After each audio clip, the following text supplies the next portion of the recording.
like to call upon the stage the speakers who are going to initiate this. Mr. VG Natekar, please come, sir. Mr. Vilas Bidwe. Mr. Shivaji Desai. And Mr. Milind Jadhav.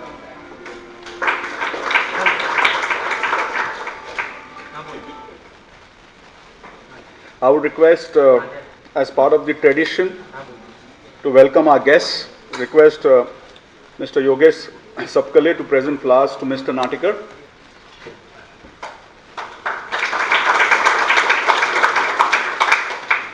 May I request Ms. Tara to present flowers to Mr. Vilas Bidwe.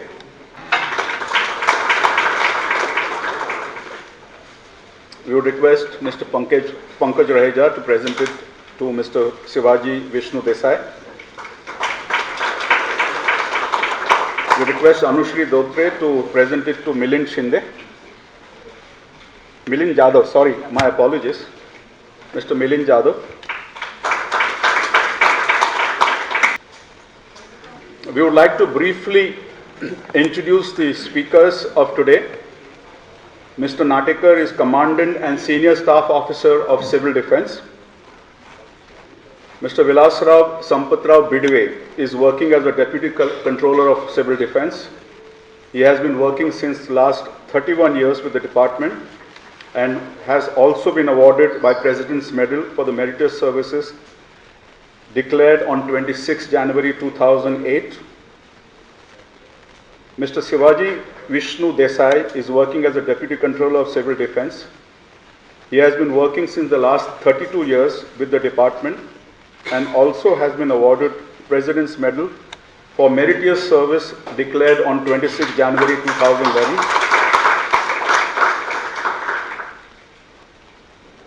Mr. Milind Jadhav is working as a Deputy Controller of Civil Defence. He has been working since the last 16 years with the department. In this session, first of all, we will discuss first aid, principle of first aid, various subjects like injuries, wounds, burns and scars, fractures, and as well as practical demonstrations. Just asphyxia, artificial respiration and CPR methods. Doctor आने से पहले मरीज के ऊपर घटनास्थल पे जो immediate and temporary उपलब्ध साहित्य के जरिए जो उपचार किया जाता है उसे हम प्रथमोपचार कहते हैं. तो आप just read it.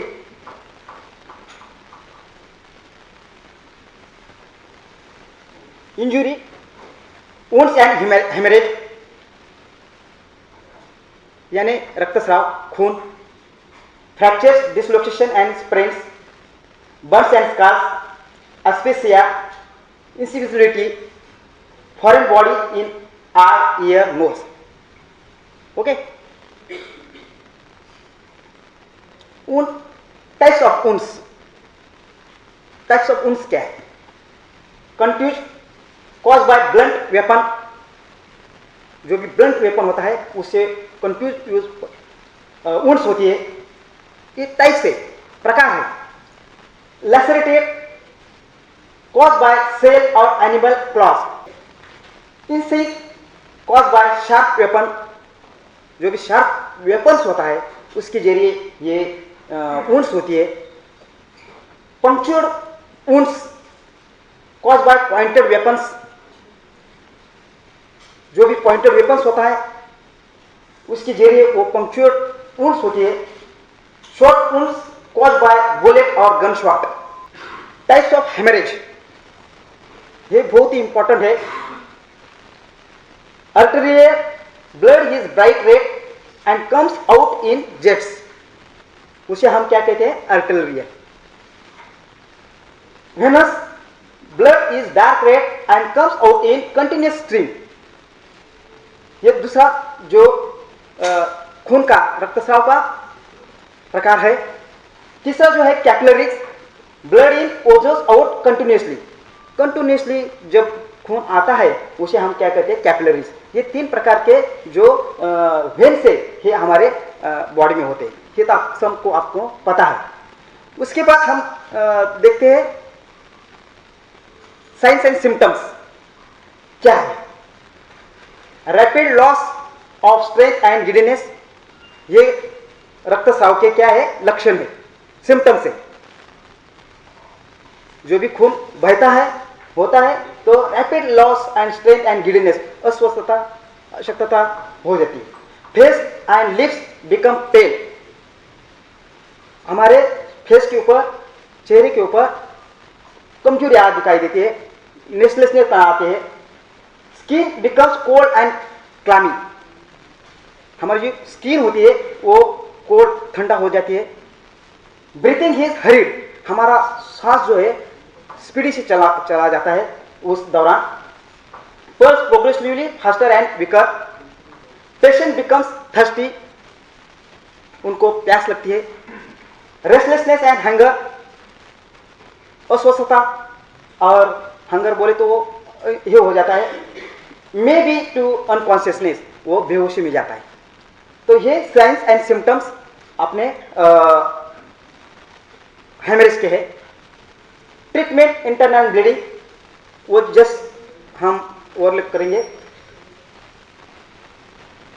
Treatment internal bleeding, give warm and handle gently. If any organ protrudes, protect by covering with line or soft towel, उसको कवर करना है। ट्रीट फॉर शॉक, शॉक में है तो उनको ट्रीट देना है। डू नॉट गिव स्टिमुलेंट्स, कौन सा ही पीने के लिए देना नहीं है, चाह coffee, in case of internal bleeding. Remove the patient to the hospital immediately.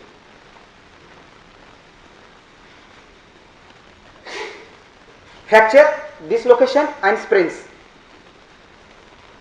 What is mean by fracture, हम उसे मराठी में अस्थिभंग कहते हैं। हड़मोड़, हड्डी का टूटना। तो एक कीवर्ड से BBC, breaking, bending and cracking of bones, we call as a fracture. Breaking means हड्डी को टूटना, बेंडिंग मीन्स हड्डी को बाग आना, और क्रैकिंग बोल मीन्स हड्डी को टुकड़े टुकड़े होना, उसे हम क्या कहते हैं, क्रैकिंग। तो ब्रेकिंग बोले तो ये जो होता है 30 से 35 साल की उम्र की जो आदमी होते हैं उनके होते हैं हड्डी के। बेंडिंग बोले तो छोटे बच्चे की वो कमजोर हड्डी होती है, वो बाक आते हैं, गिर गए हाथ पे पैर पे। और क्रैकिंग जो बोले तो जैसे कि हमारी दीवार के ऊपर ऐसे क्रैकिंग होती है ना, जैसे बुढ़ापे में जो लोग होते हैं 60 के ऊपर से, उनको होता है। तो this is the meaning of fracture.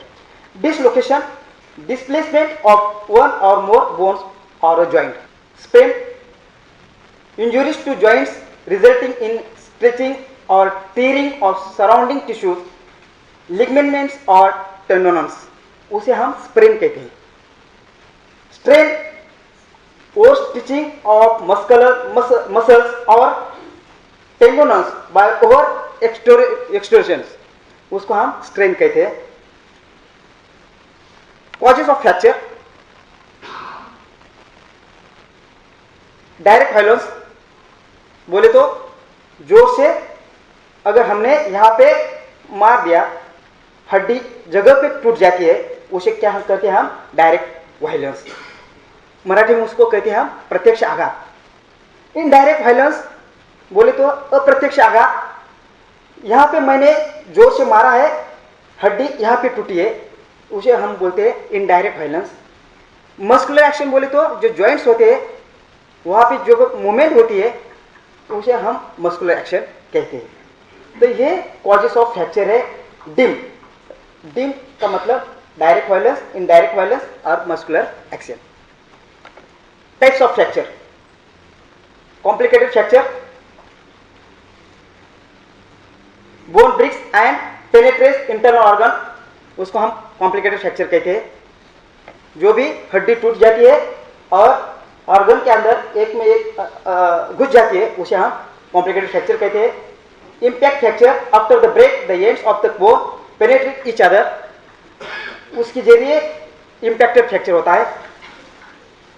Communicated fracture, bone breaks into number of pieces, हड्डी के टुकड़े टुकड़े हो जाते हैं, उसे हम कम्युनिकेटेड फ्रैक्चर कहते हैं। Green stick, bending of bone seen in case of children, छोटे बच्चे में होते हैं।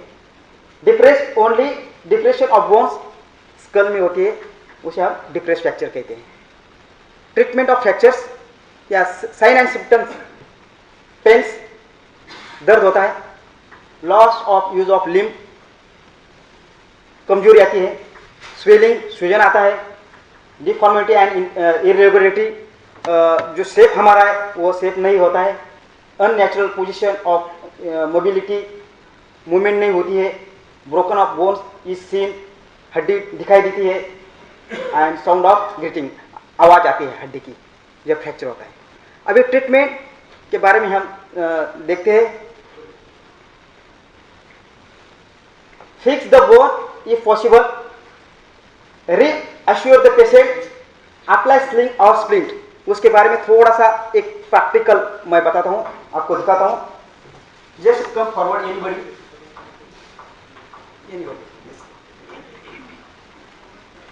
अप्लाई स्लिंग और स्प्लिंट।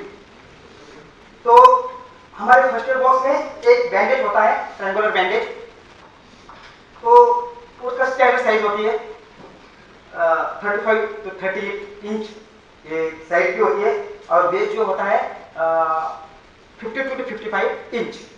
तो ये जो ट्रायंगुलर बैंडेज है, अगर किसी का हाथ फ्रैक्चर हो जाता है तो हमें तुरंत उनको सपोर्ट देना है, रिलीफ देना है, और बाद में हम डॉक्टर के पास जाएंगे कि इसीलिए ये बैंडेज कैसा बांधा जाता है, उसकी टेक्निक क्या है वो हम देखते हैं। साथ साथ हमारे पास कुछ स्लिप है या फुट पट्टी होती है, वो भी यहाँ पे रख सकते हैं, यहाँ पे रख सकते हैं, तो ये सपोर्टिव, अगर नहीं है कोई बात नहीं। तो इसके लिए ये बैंडेज रखने का तरीका इस प्रकार रखेंगे हम। ओके, ये जो हाथ में जो है, हाथ को इस तरह कंप्लीट रखेंगे, ये जो अपेक्स है अंदर की तरफ डालेंगे, और यहाँ पे हम क्या करेंगे, एक बैंडेज जो है, और यहाँ पे हम नॉट्स के कुछ प्रकार बताते हैं अलग अलग टाइप के। वो एक रिंग नॉट होती है, तो वो रिंग नॉट जो है यहाँ पे हम बांधते हैं ताकि वो छोड़ने के लिए आसानी से होती है और जगह पे कोई नुकसान नहीं करती है। तो ये जो रिंग नॉट है ऐसे डाल के, या सेफ्टी पिन है कि सेफ्टी पिन से हम फिलिंग करेंगे, और उनके जो हाथ और नाखून जो है वो खुले रखेंगे, तो वैसे कि उनका ब्लड सर्कुलेशन होता है या नहीं।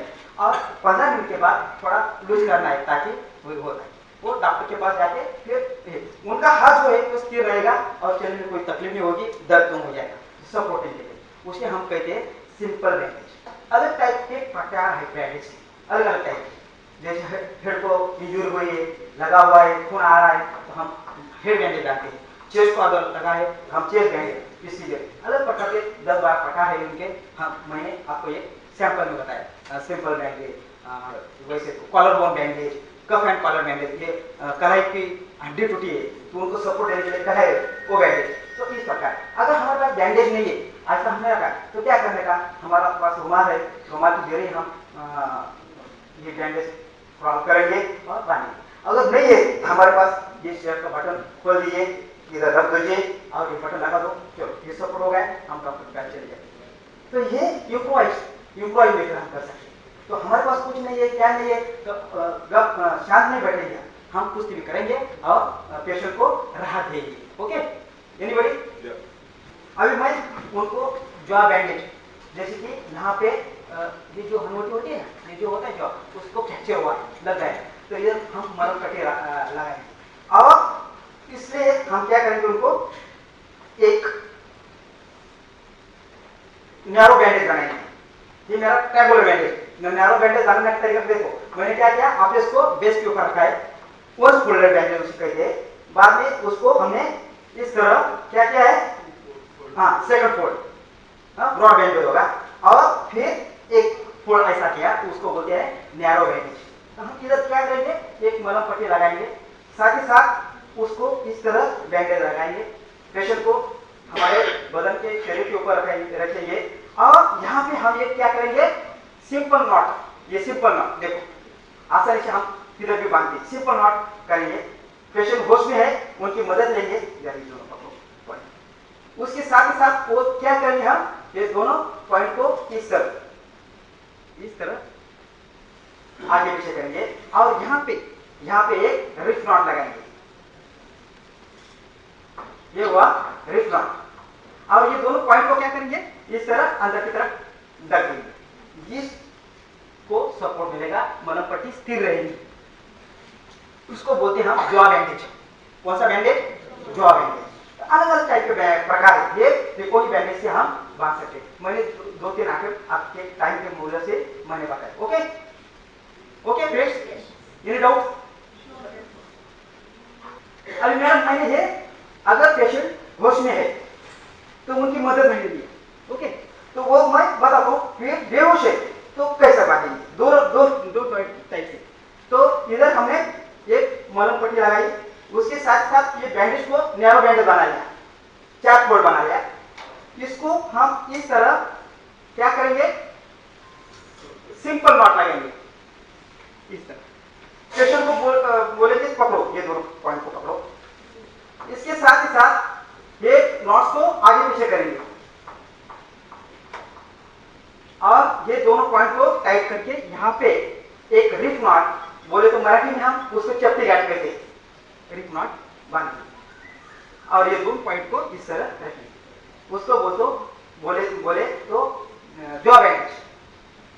If the patient is conscious position, if patient is unconscious position, how to tie the bandage. तो क्या करना है, पेशेंट को अपने शरीर को ऊपर बदन पे जाना है, एक एस्पेक्ट को क्या करना है, कम करना है, एक एस्पेक्ट को ज्यादा लेना है। एक साइड को क्या करना है, बिल्कुल क्रॉस करना है, ऑपोजिट साइड को क्या करना है, नॉट देना है, रिप नॉट इस साइड को। और ये रिप नॉट इस तरह हमने बांधा है, ये दोनों पॉइंट को हमने क्या किया है, इस तरह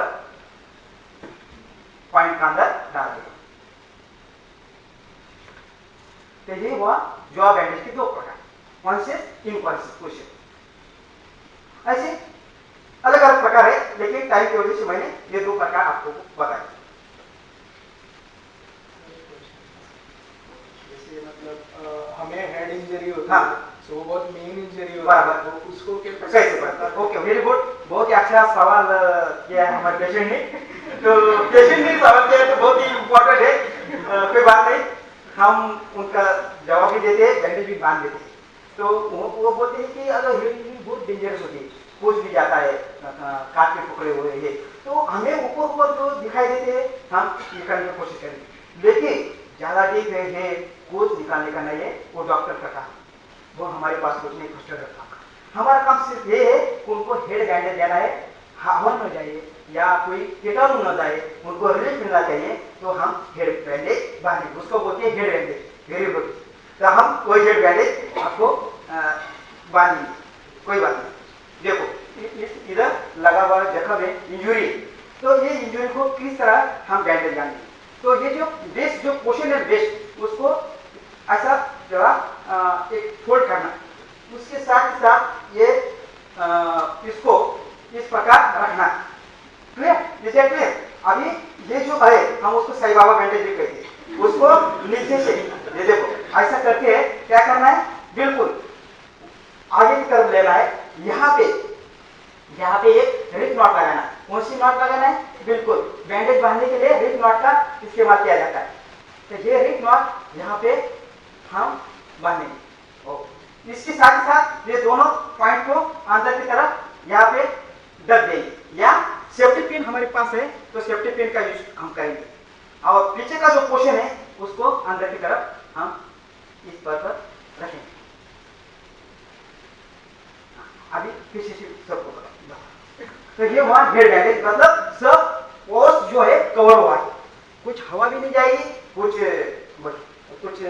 इंसेक्ट भी नहीं जाएगा, कीटाणु नहीं जाएगा। और डॉक्टर के पास जाके डॉक्टर जो भी है वो ऑपरेशन करना है, कुछ करना है, वो आगे की बात है।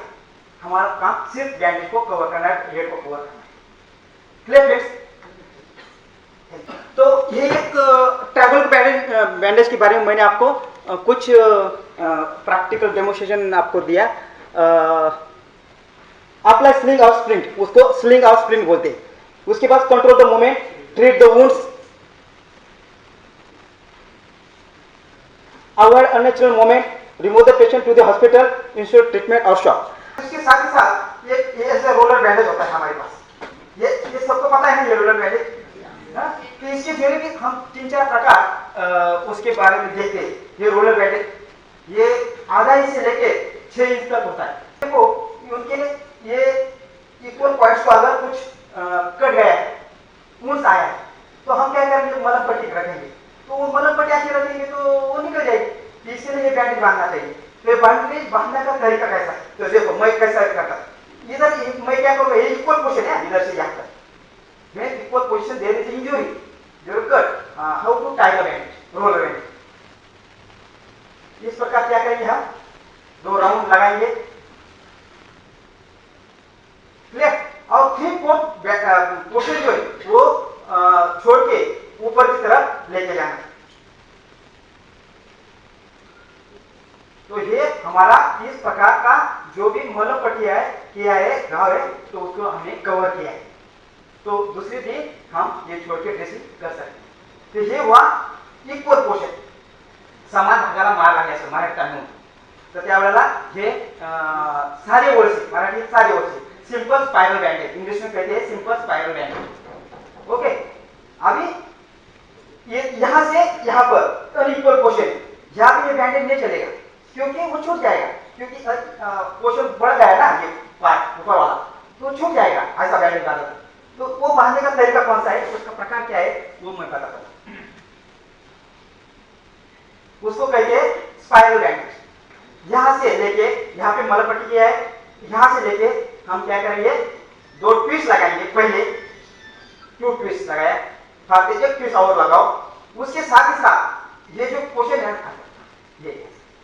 ये जो है उसको क्या करना है, ट्विस्ट देना है। सिर्फ क्या करना है, ट्विस्ट। ट्विस्ट देने से क्या होता है, वो बैंडेज जो है फिट बैठता है, वो छूटेगा नहीं। दूसरे दिन हम जब डॉक्टर के पास जाएंगे ड्रेसिंग करने के लिए, वो छूटेगा, लेकिन दिन भर में वो वैसा ही रहेगा।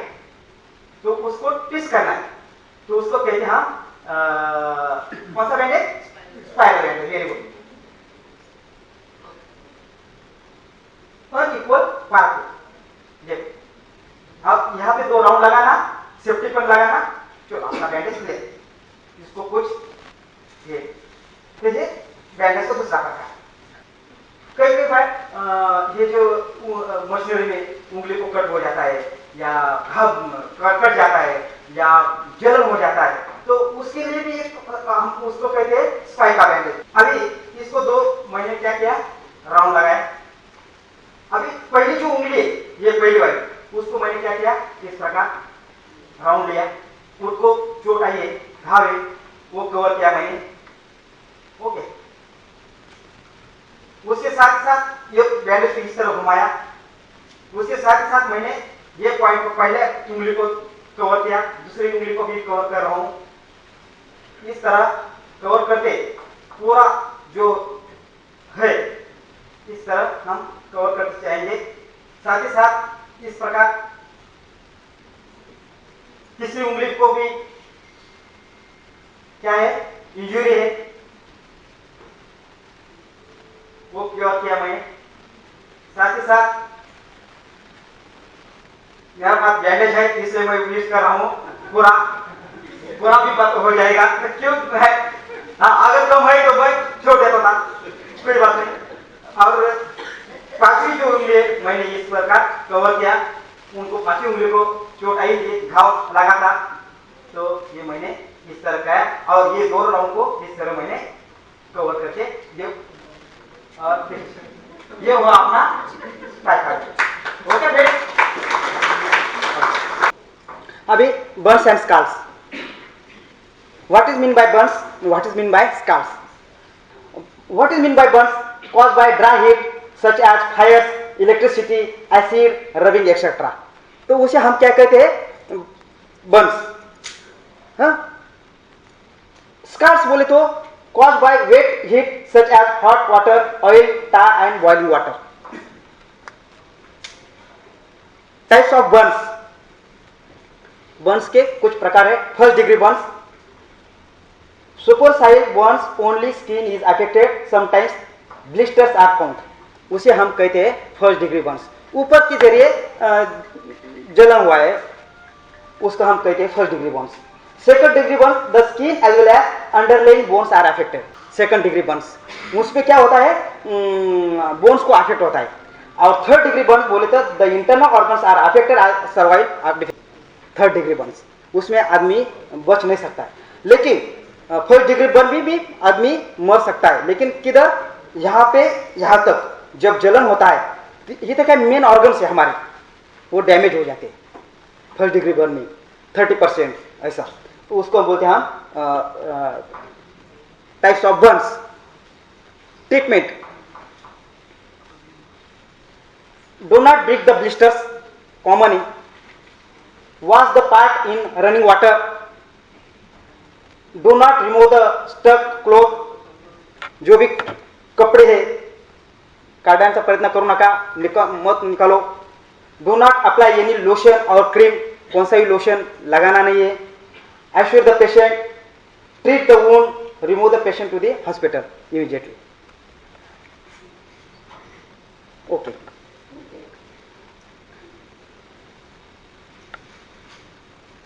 इन case of burns due to alkalis. Alkali बोले तो वो चूना होता है ना, चूना नवीन वो. तो alkalis. Wash the injury with lemon water और विंजर और रनिंग वाटर. उसको डाल दीजिए, वो डायल्यूट हो जाता है. मुझे अपना नींबू पानी उसको कहते हैं, वो डालो.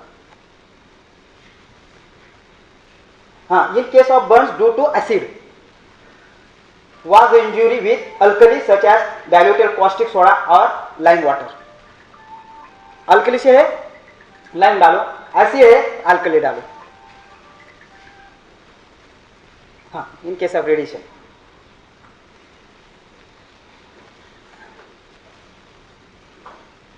इन case of radiation, remove the patient to the hospital speedily, avoid bacterial contamination. ये अपना काम नहीं है, वो सब हॉस्पिटल का काम है. What is first aid? Definition of first aid. Doctors आने से पहले मरीज के ऊपर घटनास्थल पे उपलब्ध साहित्य के जरिए जो इमीडिएट एंड टेम्पररी ट्रीटमेंट किया जाता है, उसे हम फर्स्ट एड कहते हैं. उसमें सब आया. उसके साथ ही साथ फर्स्ट एड को ये ज्ञान होना चाहिए कि फर्स्ट एड की स्टेजेस क्या है. स्टेजेस ऑफ फर्स्ट एड ये हमारी इसमें नहीं आया, इसलिए मैं आपको ओरली बोलता हूँ. तो stages of first aid, 3 stages होते हैं. एक डायग्नोसिस, दूसरा होता है ट्रीटमेंट और तीसरा होता है डिस्पोजल ऑफ कैजुअलिटी. ये 3 स्टेजेस होते हैं फर्स्ट एड के. तो डायग्नोसिस बोले तो जब भी हम डॉक्टर के पास जाते हैं, आज के दिन मुझे अच्छा नहीं लगता है, चलो डॉक्टर के पास जाएंगे और कुछ ट्रीटमेंट लेंगे. तो डॉक्टर हमसे क्या करते हैं? पूछताछ करते हैं क्या हुआ है. तो उसका हम कहते हैं डायग्नोसिस. पूरी हिस्ट्री मालूम करते हैं डॉक्टर और फिर ट्रीटमेंट देते हैं. तो वो डायग्नोसिस जो है डॉक्टर 3 जरिए करते हैं. उनके भी 3 स्टेजेस है डायग्नोसिस के. एक है इतिहास, पूरी बीमारी की इतिहास मालूम करना. दूसरा है सिम्टम्स, लक्षण, क्या क्या अलग अलग बीमारी के सिम्टम्स है, जैसे जॉन्डिस के होते हैं या कॉलरा टाइफाइड के होते हैं, अलग अलग सिम्टम्स है. और तीसरा जो है चिन्ह यानी कि साइन. तो डायग्नोसिस 3 माध्यम से किया जाता है. एक सिम्टम्स, दूसरा चिन्ह और लक्षण. उसके साथ ये करने के बाद उनको ट्रीटमेंट दिया जाता है. तो उसको बोलते हैं diagnosis. Diagnosis, treatment and disposal of casualty. ये होने के बाद प्रिंसिपल ऑफ फर्स्ट एड यानी कि प्रिंसिपल प्रथमोपचार के कुछ सिद्धांत है, नियम है. तो एक होमगार्ड्स शब्द जो है उनके जरिए किया गया है. होमगार्ड्स. तो पहला शब्द है H. HOME, home guards, GUARDS। तो ये स्टैंड फॉर हेमरेज। मैंने पहले बताया हेमरेज क्या है। तो हमारे शरीर में कितना खून होता है? 5 to 5.5 लीटर्स, इतना खून होता है। तो हेमरेज जब होता है तो उनको कंट्रोल करने के लिए हम डायरेक्ट प्रेशर या इनडायरेक्ट प्रेशर देते हैं। तो डायरेक्ट प्रेशर बोले तो जहाँ पे मेरा कट हुआ तो हम क्या करेंगे, वो खून रोकने के लिए एक तो दबाएंगे प्रेशर से ऐसा ऊपर हाथ करके और दबाएंगे तो खून बहेगा नहीं। अगर ऐसा करे तो खून बहेगा। खून जाने से बहुत कमजोरी आती है। खून कमाने के लिए बहुत अच्छा खाना पड़ता है, एक्सरसाइज करना पड़ता है, तो इसको ज़्यादा महत्व दिया गया है। तो हमारे पास 3 प्रकार के पेशेंट हैं। किसको हेमरेज होता है, किसको फ्रैक्चर हुआ है और कोई बेहोश हुआ है। तो हम किसको अटेंड करेंगे first as a first aider? और प्रायोरिटी किसकी होगी? एनीबॉडी, बेहोश व्यक्ति को, क्योंकि उनको 4 मिनट के अंदर हमें क्या करना है, उनका सांस को चालू रखना है। तो स्पेशल जो टॉपिक है वो हम अभी देखेंगे, उसका प्रैक्टिकल डेमोन्स्ट्रेशन अभी इसके बाद। दूसरा हम किसको अटेंड करेंगे? हेमरेज पेशेंट को, क्योंकि उनका खून को हमको रोकना है, बैंडेज बांधना है, दबाना है। डायरेक्ट प्रेशर, इनडायरेक्ट प्रेशर, हमारे शरीर में 28 पॉइंट है प्रेशर पॉइंट। कितने हैं? लेफ्ट दाहिने बाजू में 14 एंड राइट म्हणजे बाएं बाजू में 14, ऐसे 28 प्रेशर पॉइंट। तो ये हुआ हेमरेज के बारे में। दूसरा सिद्धांत क्या है? Oh, on no account assumes doctor's responsibility, खुद को डॉक्टर नहीं समझना है। तीसरा नियम है यम। यम बोले तो maintain normal temperature of body, शरीर का तापमान कायम रखना है। तीसरा नियम क्या पता था? चौथा नियम ई स्टैंड्स फॉर इमेटिक्स। इमेटिक्स बोले तो anybody? EMETICS, emetics. Right, very good, very nice, madam ने बहुत अच्छा बनाया। तो ओमिट करना उनको, पेशेंट को, जो इन्होंने कुछ पॉइजन लिया है और गया है तो वो पेशेंट को क्या करना है? ओमिट करने को कहा। तो हम घर में क्या करेंगे? तुरंत नमक और पानी ले लो, पीने को दे दो, बस उनको ओमिट हो जाएगा, वो पॉइजन तुरंत चला जाएगा। ये 4-5 मिनट के अंदर करो, बाद में डॉक्टर के पास लेके जाओ, उनको ट्रीटमेंट अच्छे मिलेगी, वो बच जाएगा बिल्कुल।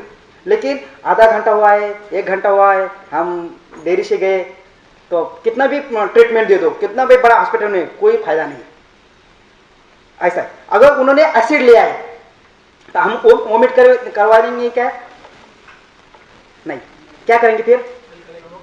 हाँ, अल्कलाइट म्हणजे डाइल्यूट होता है, और साथ ही साथ कोल्ड वाटर दे दो ताकि उसको ठंडा लगेगा, बस उनको तो हॉस्पिटल में भेज दो। ये हुआ इमेटिक्स। ओके, अगला नियम जो है HOME, जी बोले तो गिव स्टिमुलेंट्स, उत्तेजक पेय देना, चाह कॉफी, बाकी कुछ देना नहीं। इन केस ऑफ बेहोशी म्हणजे कॉन्शियस, अनकॉन्शियस, तो हम कुछ भी देना नहीं, पानी देना नहीं, कुछ देना नहीं, क्योंकि रिएक्शन हो जाएगी, लंग्स में वो पानी जाएगा और पेशेंट डेंजर जोन में जाएगा, तो कुछ देना नहीं।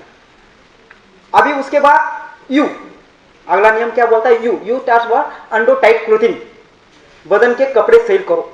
तो कपड़ा ढील, यानी ये टॉय है, ये बेल्ट है, वो लूज कर देना, अंडो टाइट क्लोथिंग उनको बोलते हैं। उसके साथ ये बोले थे आर्टिफिशियल रेस्पिरेशन, उसके कुछ मेथड्स हमारे देसाई सर आपको लाइव डेमोन्स्ट्रेशन बताएंगे। आर्टिफिशियल रेस्पिरेशन, कृत्रिम सांस देना, 4 प्रकार के प्रकार है, शेफर्स मेथड, वोल्करनेशन method, Silvester method, mouth to mouth. पानी में डूबी हुई हो, पॉइजनस गैसेस हो, इलेक्ट्रिक शॉक, बिजली लगी हुई हो, या माउथ टू माउथ देते। तो ये मेथड्स इंपॉर्टेंट आपको प्रैक्टिकल डेमोन्स्ट्रेशन मिलेंगे। अभी आर बोले तो remove the patient to the shelter, पेशेंट को सुरक्षित जगह लेके जाओ। और यस बोले तो splint and sling, bandage fracture है तो बैंडेज बांधो, स्प्लिंट दे दो, उनको रिलीफ मिलेगा। तो दोस्तों, ये मेरा 1 घंटे का सेशन यहाँ पे खत्म हुआ है। इसी प्रकार अलग अलग प्रकार की इंजुरी है, उसमें से एक इंजुरी है अस्पेशिया। अस्पेशिया का मतलब क्या है? अस्पेशिया का मतलब है हम लोग जिंदे हैं इसलिए कि सांस ले रहे, बराबर, और सांस लेने की जो क्रिया है वो अपने आप चलती है, दिन रात होने दो, आप काम करते वक्त किधर भी सोते वक्त वो अपने आप चलती है, बराबर। तो वो चलते वक्त उसमें किस कारणवश बाधा आ गई या deprivation of oxygen to the lung, फेफड़ों की पर्याप्त मात्रा में ऑक्सीजन का सप्लाई न होने के कारण जो स्थिति पैदा होती है उसे हम अस्फीशिया कहते हैं, बराबर। अभी वातावरण में भी ऑक्सीजन ऐसा पर्याप्त मात्रा में होना चाहिए। हमारा शरीर चलाने के लिए कितना % ऑक्सीजन आवश्यक होता है? हम कितना सोखते हैं, हमारा शरीर कितना सोखता है? वातावरण से हम ऑक्सीजन लेते हैं या हवा लेते हैं? हवा लेते हैं ना। तो हवा के अंदर अलग अलग प्रकार की गैसेस है, बराबर। तो उसमें अंदर 16 to 19% ऑक्सीजन की आवश्यकता होती है। वो ऑक्सीजन से खाली 4% ऑक्सीजन हमारा शरीर सोखता है। कितना %? ओनली 4%, ठीक है। और हमारा शरीर चलता है। तो अंदर सांस अंदर लेना और सांस छोड़ना, यह जो क्रिया है आदमी जन्म लेने से अंत तक अपने आप चलती रहती है। उसमें किस कारणवश कुछ बाधा आ गई, तो बाधा आ जाने के बाद जो स्थिति पैदा होती है उसे हम क्या कहते हैं? अस्पेशिया या श्वासावरोध या बेहोशी, बराबर है। अभी कॉजेस ऑफ अस्पेशिया सब लोगों को पता है। कॉजेस ऑफ अस्पेशिया क्यों हो जाता है? तो इसीलिए हमने एक कीवर्ड बनाया है, पॉइजन। तो पॉइजन का मतलब होता है, पी का मतलब होता है प्रेशर। तो प्रेशर कहाँ पे आ सकता है? एक तो चेस्ट पे आ सकता है, चेस्ट पे आ सकता है कि कोई आदमी मलबे के नीचे दब गया हो, या हम ट्रेन से सफर करते वक्त भी हमें पता चलता है कि वो आगे पीछे से किसी ने हमने दबा दिया तो सांस लेने में दिक्कत हो जाती है। तो उस सिचुएशन में हमें पसीना निकलता है, और पसीना निकलने के बाद हम कभी कभार गिर भी सकते हैं, बराबर। तो यह है pressure. O stand for obstruction. Obstruction कहाँ पे आ सकता है? हमारे फूड पाइप पे, विंड पाइप पे। कुछ अभी खाना हम गेंदबाजी में खाते हैं, या खाना खाते वक्त हम बात करते हैं, तो बात करने के बाद क्या हो जाता है कि हमारा जो विंड पाइप है, तो विंड पाइप के अंदर फूड पाइप का कोई भी पार्टिकल, सॉरी फूड का कोई पार्टिकल विंड पाइप के अंदर चला गया तो हमें खांसी आ जाती है, हिचकी आ जाती है। हम क्या बोलते हैं कि किसी ने याद निकाला, कोई याद नहीं निकालता है। साइंटिफिकली कारण जो ये जो पार्टिकल्स है वो विंड पाइप के अंदर चला गया। मैं थोड़ा जल्दी जा रहा हूँ क्योंकि प्रैक्टिकल हमें थोड़ा लेना है, ठीक है। तो नेक्स्ट है इनहेलेशन ऑफ पॉइजनस गैसेस। किसी भी जहरीले गैसेस है वो हमारे फेफड़ों के अंदर ज़्यादा मात्रा में चले गए तो भी आदमी बेहोश हो जाता है। एस स्टैंड फॉर स्वेलिंग या सूजन। सूजन आ जाते हैं। सूजन किस कारण वो आ सकती है? कोई भी ठंडी चीज़ें हम ज़्यादा मात्रा में खा लिया, कोई पार्टी होती है, किधर शादी होती है तो वहाँ पे आइसक्रीम फ्री रहते हैं, बराबर। एक दो खाएंगे ठीक है, कोई प्रॉब्लम नहीं है, और भी फ्री में है तो और दो खाने की कोशिश करते हैं तो असर होता है उसका, और अंदर की जो ग्रंथि है उनको सूजन आ जाती है। सूजन आ जाने के बाद हमें सांस लेने में दिक्कत आ जाती है। कई गर्म चीज़ें, चाय गरम पी ली तो अंदर की तरफ जो हमारी जो विंड पाइप है ये कहीं चामड़े की है, लोहे की नहीं है, उसमें कुछ भी डालो करके। तो चाय भी पीते वक्त हम थोड़ा ठंडा ठंडा करके पियेंगे तो हमें कोई प्रॉब्लम नहीं होगा। नेक्स्ट है ओपियम ऑफ और नार्कोटिक्स। कोई भी नशीली चीज़ें, वो नशीली चीज़ें हम लोग ज़्यादा मात्रा में करेंगे, ले लेंगे तो उसका असर तो पड़ेगा ही, क्योंकि हमारा ब्लड सर्कुलेशन जो है वो ज़्यादा मात्रा में हो सकता है, और उसमें जो नशे हैं वो नशे भी फट सकते हैं। Nerves affection. कोई भी अच्छी चीज़ हम सुनने के बाद, कोई बुरी चीज़ सुनने के बाद हम वो एक्सेप्ट नहीं कर सकते, सह नहीं सकते तो हमारे सब जो फंक्शनिंग है वो क्या हो, उसमें रुकावट जाती है और आदमी गिर सकता है। तो ऐसे सिचुएशन में हमें क्या उसके ऊपर ट्रीटमेंट करना है। ऐसा बेहोश आदमी या अस्पेशिया हो गए, जमीन के ऊपर गिर गए, तो ऐसी सिचुएशन में हमें क्या करना है? Remove the cause. इसका मतलब उसके ऊपर जो भी कारण है, कॉज है, वो गिर गया वो उसको पहले हटा दो, ठीक है। नेक्स्ट है आफ्टर रिमूव द कैजुअलिटी। साथ ही साथ हमें कैजुअलिटी को भी हटाना है, सुरक्षित जगह पे लेना है। फिर इंसिडेंट आपको जो प्रिंसिपल ऑफ फर्स्ट एड में पता है, डिस्पोजल का मतलब है कि रास्ते के बीच में कोई इंसिडेंट घट गया तो हम रास्ते के ऊपर ही जाके उधर फर्स्ट एड देते नहीं बैठेंगे, तो हमें कैजुअलिटी को सुरक्षित जगह पे निकाल लेनी है। Loosen tight clothing around. जो कपड़े उड़े पहने हुए जो कपड़े वो टाइट होंगे तो उसको क्या करना है? लूज करना है, ढीला करना है, रिलैक्स पोजिशन में उसको सुलाना है। Assure free supply of air. इसका मतलब हवा जो है अंदर जाने का जो रास्ता है वो बिल्कुल सेफ है, खुला है, इसके बारे में हमें ख्याल करना होगा, नहीं तो उसके ऊपर इलाज करके कुछ फायदा नहीं होगा, क्योंकि अंदर हवा जाने का रास्ता बंद हो जाएगा तो कितना भी आप उसके ऊपर इलाज कर दो तो कुछ फायदेमंद नहीं है। नेक्स्ट है स्टार्ट आर्टिफिशियल रेस्पिरेशन। वही अभी हमें देखना है, आर्टिफिशियल के बनावटी सांस के अलग अलग मेथड है, वो उसके ऊपर हम तत्काल अप्लाई करेंगे तो आदमी होश में आ सकता है। Remove the patient to the hospital. साथ ही साथ समझ लो ये सब चीजें करने के बावजूद भी आदमी होश में नहीं आ रहा है तो उसके ऊपर उसको तत्काल अस्पताल में पहुंचाने की हम क्या करेंगे, कोशिश करेंगे। हम तो डॉक्टर नहीं है, हम फर्स्ट एडर है। इनसेंसिबिलिटी का मतलब क्या होता है कि हमारे दिमाग को पर्याप्त मात्रा में ऑक्सीजन का सप्लाई न होने के कारण वो दिमाग काम करना छोड़ देता है। तो दिमाग को 4 मिनट तक ऑक्सीजन का सप्लाई न हो जाएगा तो साथ ही साथ 10 मिनट तक ये स्थिति रहेगी तो आदमी का दिमाग का डेड हो जाएगा। तो इसीलिए जैसे कि सर ने बताया कि खून बहता होगा तो खून को तुरंत रोकथाम करनी है, क्योंकि खून बाहर चला जाएगा तो दिमाग को खून नहीं मिलेगा। तो एज ए फर्स्ट एडर के तुम्हारा और मेरा काम सबसे बेस्ट है, इंपॉर्टेंट है, वो हमें आगे बढ़ के करना है।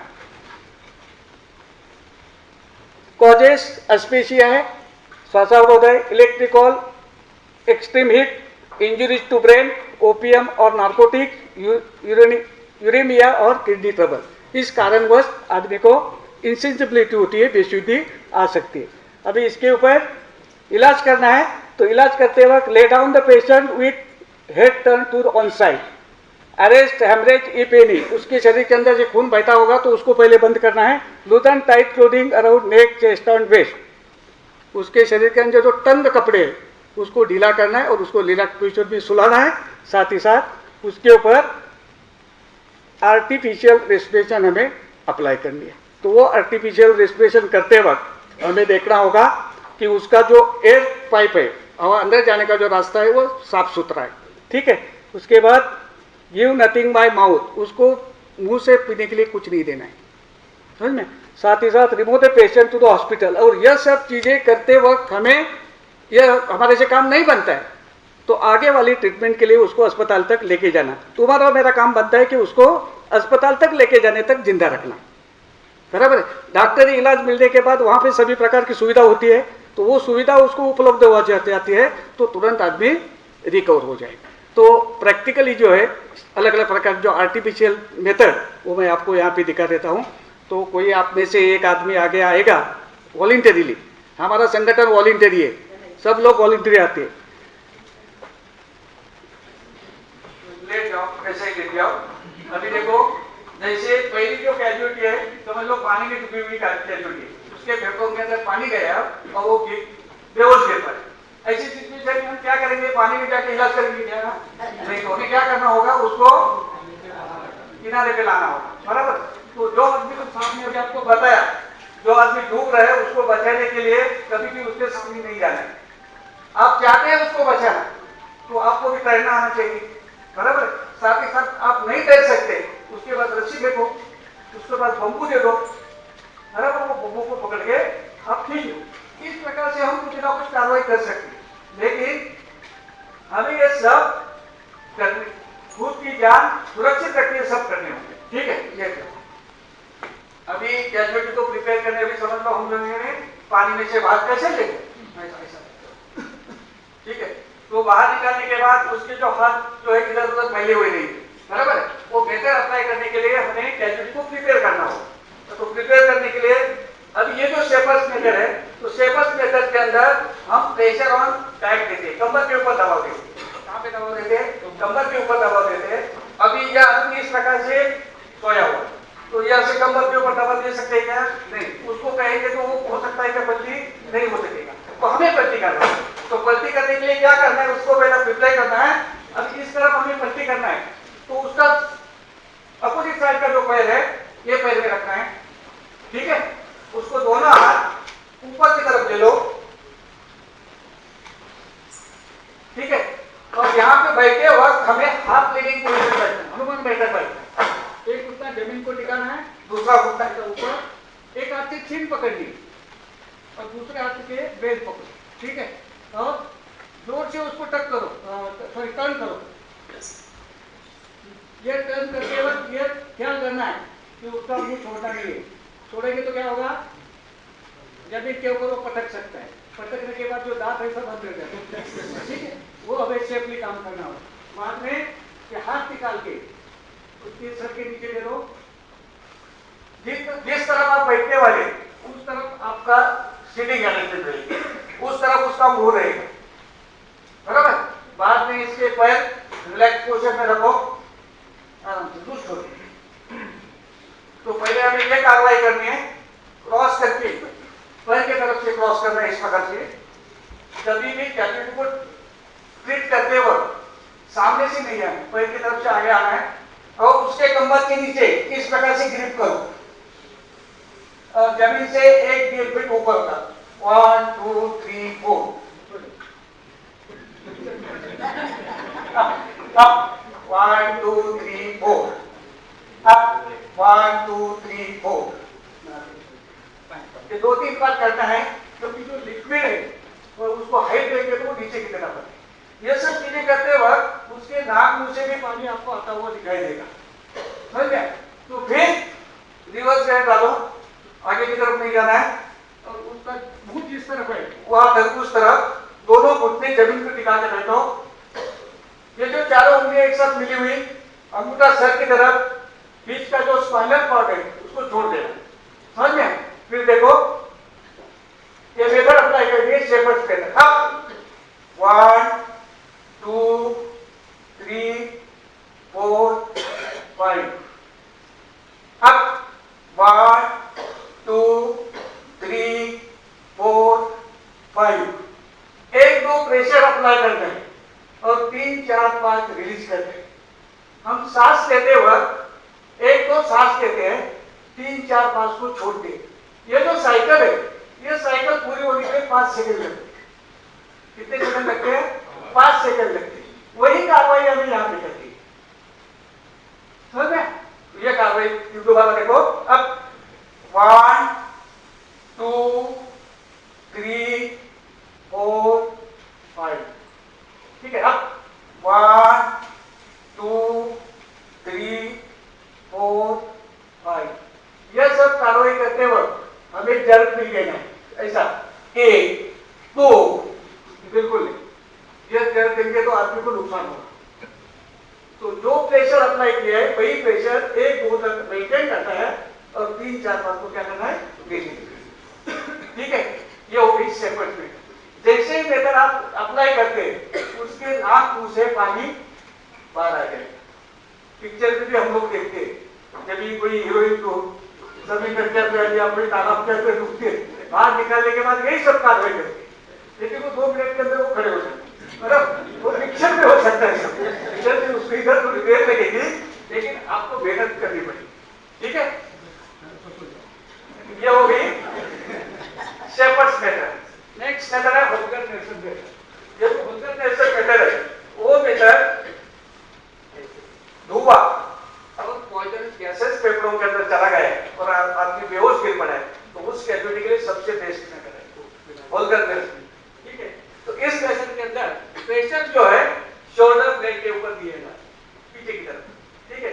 तो इस प्रकार से कैजुअलिटी अभी उल्टी सोई हुई, तो मुझे पलटी करने की आवश्यकता नहीं है। तो मैं उसके सर की तरफ बैठूंगा, सर की तरफ बैठूंगा, उसके दोनों हाथ जो है वो सर के नीचे रखूंगा। बाद में जो दोनों हाथ इकट्ठे करके, पांचों उंगलियां इकट्ठी करके मैं शोल्डर ब्लेड के ऊपर रखूंगा। यहाँ पे पहले 2-3 बार उसको थपथपाऊंगा। देखो 1 2, अब 1 2, अब 1 2, ठीक है। उसके बाद मेथड अप्लाई करनी है। देखो अब 1 2 3 को क्या करना है, हाथ स्लाइड करके ये कोनी पकड़नी, कोनी पकड़ने के बाद जगह से उठाना है 4 को, 5 को अपनी तरफ खींचो। खींचने से क्या होगा, जो चेस्ट है एक्सपांड हो जाती है, एक्सपांड हो जाती है, इसका मतलब अंदर जगह खाली होती है। तो अंदर जगह खाली होने के बाद बाहर वाली जो वातावरण की जो हवा है वो अंदर की तरफ चली जाए, ठीक है। तो पहला देखो 2-3 बार थपथपाना है। अब 1 2, अब 1 2, ठीक है। इसके बाद प्रेशर अप्लाई करना है। अब 1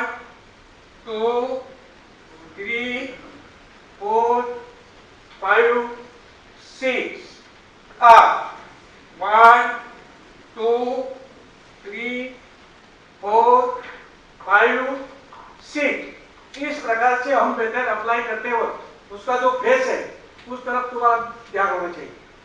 अभी देख रहे हैं उसमें क्या परिवर्तन होता है। ठीक है, ये भूलकर देर से।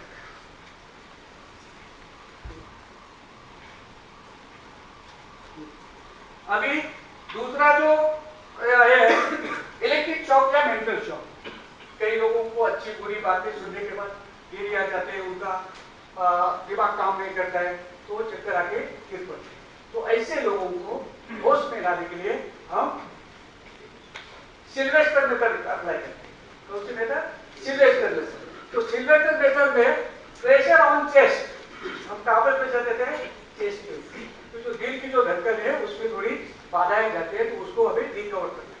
तो उसको रिकवर करने के लिए हम लोग सिल्वेस्टर मेथड अप्लाई करेंगे। अभी कैलकुलेट इस प्रकार से पड़ा हुआ है, बराबर।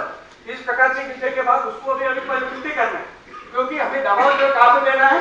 चेस्ट पे देना है, बराबर। तो चेस्ट पे ऊपर दबाव देने के लिए हमें कैलकुलेट को क्या करना होगा? पलटी करना होगा। तो पलटी करने का तरीका, दोनों हाथ जो है सामने की तरफ रखो, यहाँ पे जो बैठा हाथ लीनिंग पोजिशन बैठो इस प्रकार से, एक घुटना जमीन को टिका, एक घुटना इस प्रकार से ऊपर, और दूसरे हाथ से उसका जो चिन्ह है वो पकड़ो और एक हाथ से बेट, ठीक है, उसको झटके से पलटी कर देंगे। पलटी करते हो ये देखता है अपना पैर इधर होना चाहिए, समझ में? उसको फिर स्लाइड करके आहिस्ता आहिस्ता जमीन के ऊपर रखना है, ठीक है, इस प्रकार से। बाद में कैलकुलेट को रिलैक्स पोजीशन में करो। अभी ये जो है चिन लिफ्ट करनी है उसकी, तो इसके पीछे की तरफ दबा के फेफड़ों की जो विंड पाइप है वो सीधा होना चाहिए, क्योंकि डायरेक्ट उसके फेफड़ों के अंदर हवा जाएगी तो जल्दी जल्द वो रिकवर हो सकता है, ठीक है। तो इसलिए हमें क्या करना होगा? हेल्थ टिल चिन लिफ्ट, इस प्रकार से, ठीक है। इस प्रकार से मैं हाथ लगा के उसको दबा दूं तो ऐसा सीधा हो जाएगा। बाद में मैं सर की तरफ दोनों अपने पैरों के बीच में उसका सर पकड़ता हूं, दोनों हाथों की कलाई पकड़ो इस प्रकार से, कलाई पकड़ के चेस्ट के ऊपर रखना है इस प्रकार से। और यहाँ पे हमें कार्रवाई करनी है आगे वाले। देखो अब 1 2 3 4 5 up, 1 2 3 4 5, ठीक है। इस प्रकार से चेस्ट को दबा के हमें उसको धकेलना है, एक्टिव करते, और एक्टिव करने के बाद आहिस्ता आहिस्ता वो होश पे आ सकते हैं, आ जाएगा, और अपना जो नैसर्गिक सांस लेने की जो क्रिया है वो चालू हो जाएगी, ठीक है।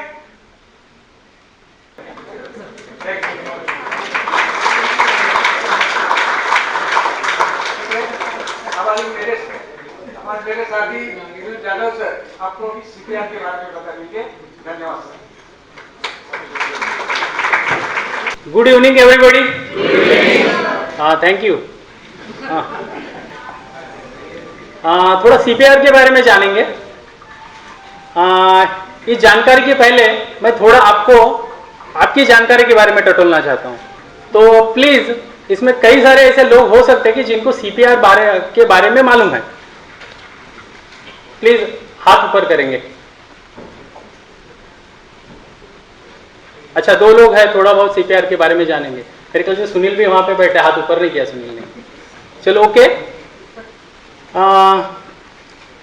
आपके दिमाग में सीपीआर के बारे में क्या कंसेप्ट है? आप क्या समझते हैं सीपीआर माने क्या हो सकता है?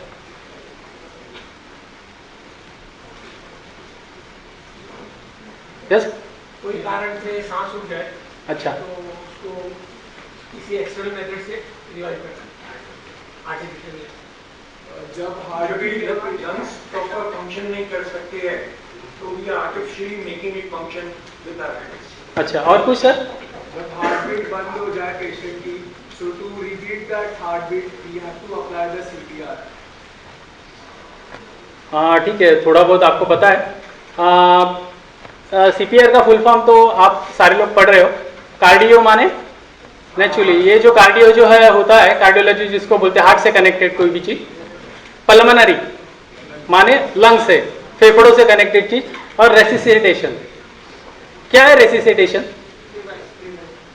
अभी हम लोग बोलते हैं कि सीपीआर का मतलब है हृदय को पुनर्जीवित करना, या तो उसको चालू करना, या तो चालू करने की कोशिश कर रहे हैं, यहां तक ठीक है। क्योंकि हम लोग डॉक्टर्स नहीं है, हम लोग क्या कर सकते हैं, सिर्फ उसको, उसका जो हार्ट है वो डेड होने से बचा सकते हैं, इसके लिए हमको सीपीआर देना है।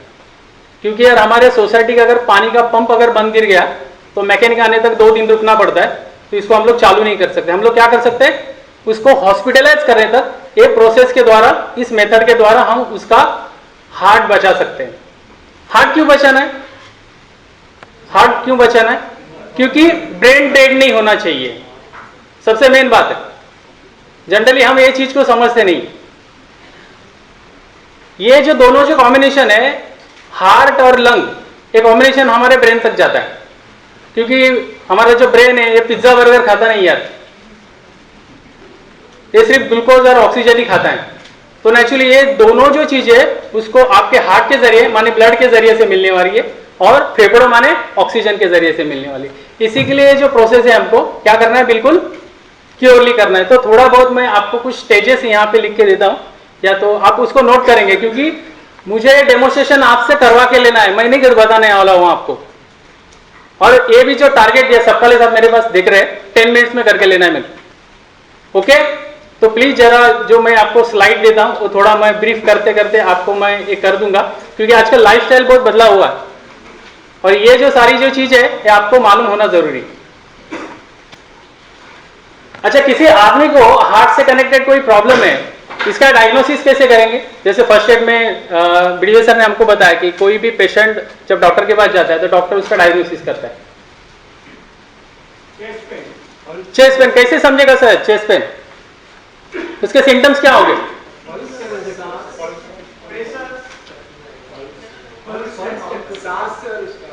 उसका सांस चेक करेंगे हम, उसका सिम्टम्स क्या होगा यार? पसीना आना, यस वेरी गुड, काफी सारा पसीना आएगा उसको, और वॉमिटिंग हो सकता है, हर केस में वॉमिटिंग होता नहीं है। और दूसरा चीज, बैठ जाएगा, लेट जाएगा, या तो शायद अनकॉन्शियस भी हो जाएगा। और उसके बावजूद, हाँ जी, आप सांस को तब समझेंगे जब उसको चेक करेंगे ना यार। हाँ जी, फेंट हो जाएंगे, यस। और कुछ एक्चुअली उसको कहीं ना कहीं पे यार पेनिंग तो होगा, बराबर है, तो वो भी एक सिम्टम्स है। एक्चुअली पेनिंग की वजह से सारे सिम्टम्स आपको दिखाई देंगे, और एज अ फर्स्ट रिस्पॉन्डर करके हमको क्या करना है, ये सारे जो सिम्टम्स है वो देख के हमको उसको ट्रीट करना है। एक्चुअली वो बंदा अगर लेटा हुआ है, वो अगर गिर गया, वो शायद अनकॉन्शियस है, तो सबसे पहला चेक रिस्पॉन्स, उसका रिस्पॉन्स हमको चेक करना है।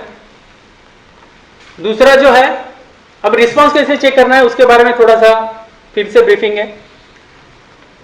रिस्पॉन्स इस तरीके से चेक करेंगे, call for person by his name, अगर उसका अगर आपको नाम मालूम है तो ठीक है, नहीं तो क्या, बाबा, मामा, काका, भाई साहब, समथिंग, जो भी बंबई में हम लोग लैंग्वेज यूज करते हैं, बराबर। पिंच एयर पीना, ये बहुत सेंसिटिव पॉइंट्स हैं हमारे, तो यहाँ पे ऐसे थोड़ा सा मसल भी देंगे तो भी क्या होगा ना, सेंसिटिविटी इसकी बढ़ जाएगी। दूसरा, पिट द शोल्डर, इस तरीके से उसको क्या करेंगे, टटोलेंगे, और क्या करेंगे, उसका रिस्पॉन्स हम लोग जानने की कोशिश करेंगे। कॉल फॉर हेल्प, ये सेकेंड पॉइंट है, ये काफी अहमियत वाला है, क्योंकि इस प्रोसीजर में जब हम किसी को सीपीआर देते तो सीपीआर में एक अकेला बंदा नहीं कर सकता, 2 या 3 लोग उसको सपोर्ट में चाहिए।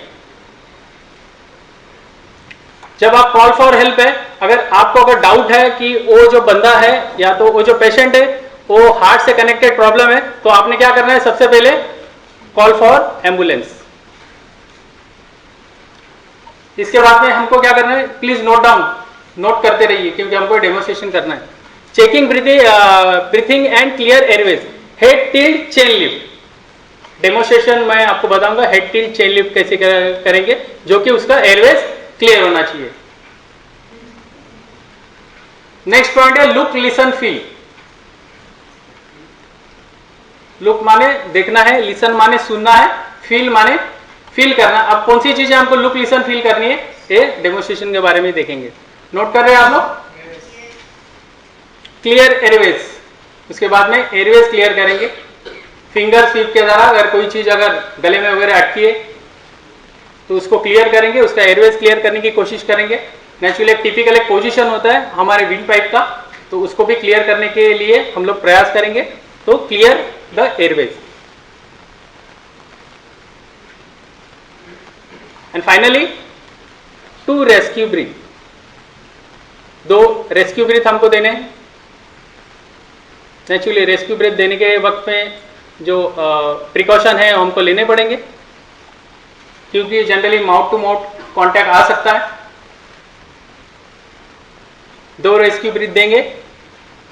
Finally check circulation. यहां पे कॉरोटेड पल्स होती है, जनरली ये जल्दी से डिटेक्ट होती है करके हम कॉरोटेड पल्स को चेक करेंगे। And finally chest compression. ये जनरली पहले जो सीपीआर का जो मेथड था वो एबीसी द्वारा किया जाता था।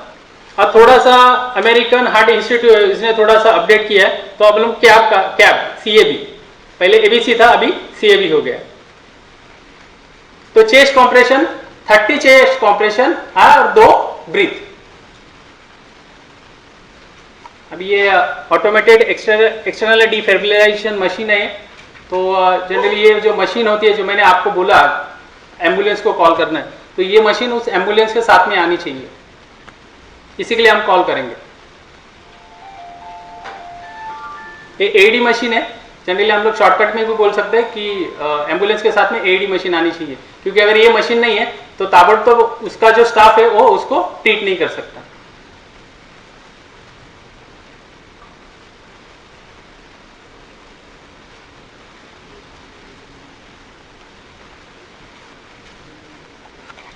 ठीक है, तो अभी से हम लोग थोड़ा सा इसका डेमोन्स्ट्रेशन लेंगे। तो सारे लोग, पीछे वाले लोग अब, ठीक है, पहला स्टेज क्या है? चेक रिस्पॉन्स, बराबर है। रिस्पॉन्स किस तरह से है? अभी ये बंदा यहाँ पे पड़ा है, जो चेक रिस्पॉन्स करना है, किस तरह से करना है? यस, पहले तो उसको देखो भाई साहब क्या हुआ आपको, यस ये स्टाइल होगा।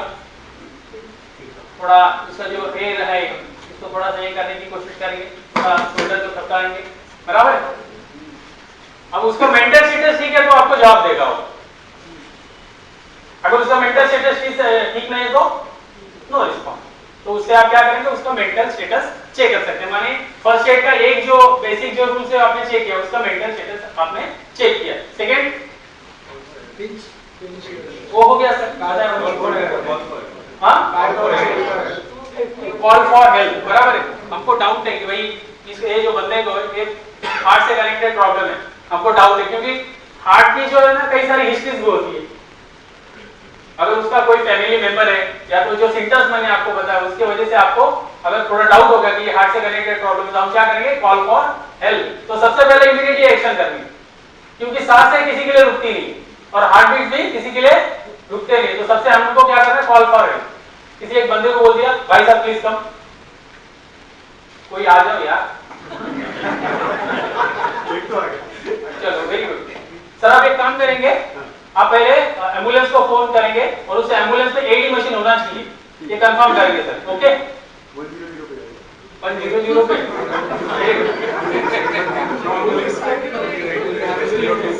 100 पे कॉल करेंगे तो सर हो जाएगा, बोलना नहीं।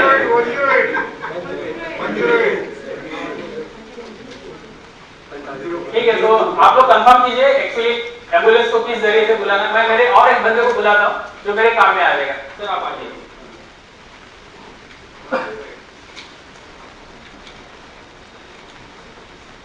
Next point, check breathing. अभी check breathing, naturally breathing check करने का बहुत सिंपल सिस्टम है। इस तरीके से भी आप क्या कर सकते हैं, इसको चेक कर सकते हैं। उसका नेक्स्ट सर,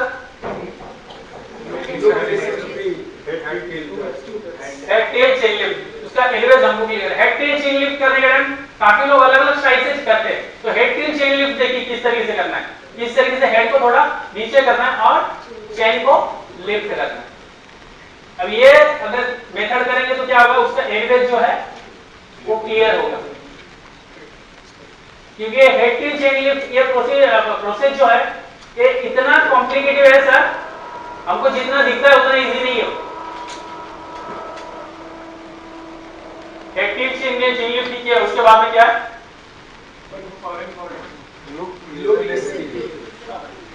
फॉरेन बॉडी नहीं है क्या उसमें?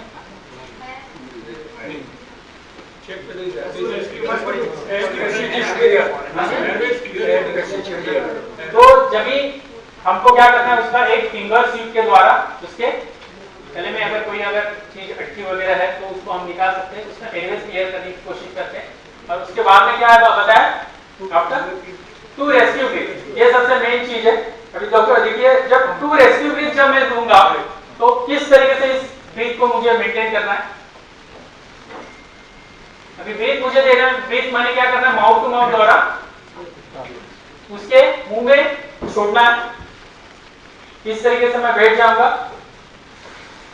अब देखिए यहाँ पे जब मैं उसको रेस्क्यू ब्रीथ दूंगा, उसका चेस्ट और क्या होना चाहिए, एक्सपांड होना चाहिए। तो एक्चुअली ये फेफड़ा उसका क्या कर रहा है, काम कर रहा है, माने जो ऑक्सीजन है वो ब्रेन तक पहुंचेगी। अगर नहीं अगर हो पाया तो इसका मतलब हमारा ब्रीथ प्रॉपर्ली नहीं हो रहा। अब देखिए एक्सपांड होता है या नहीं,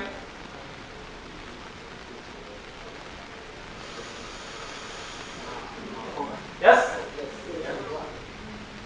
इस तरीके से दो रेस्क्यू ब्रीथ देनी है मुझे, और उसके बाद में 30 कॉम्प्रेशन। इस तरीके से ये जो 30 कॉम्प्रेशन है कौन से पॉइंट पे देनी है, सेंटर में, बराबर है। ये जो निप्पल होते हैं, निप्पल के सेंटर में इस तरीके से मैं ये हाथ का इस तरीके से आप कीजिए, इस तरीके से ग्रिप बनाने वाला हूं। और ये जो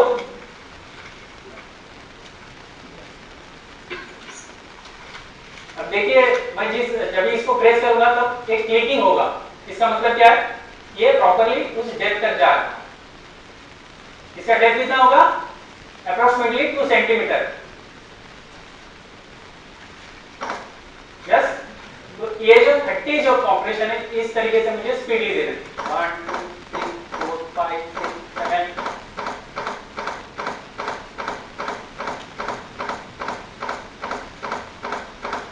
7 30। उसके बाद में फिर से 2 रेस्क्यू ब्रीथ। अब ये काम मैं इस बंदे को जो हेल्प के लिए बुलाया, एक बंदा 2 रेस्क्यू ब्रीथ देगा, एक बंदा 30 कॉम्प्रेशन, अल्टरनेट हम लोग काम करेंगे। अब ये काम कभी तक करना है, ये प्रोसीजर हमको कहां तक है, मेथड कब तक अप्लाई करनी है, एम्बुलेंस आने तक।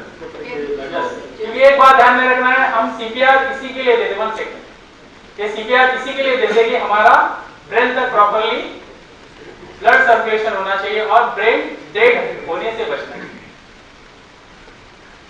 ठीक है, काफी सारा जो सेशन है मैंने शॉर्टकट में लिया, नहीं तो जनरली लेक्चर में मुझे पौना घंटा निकल जाता है, डेमोस्ट्रेशन के लिए तो सबसे करा था तो पूरा दिन उसमें निकल जाता है। But speed and short and sweet, इसमें थोड़ा एनी डाउट्स?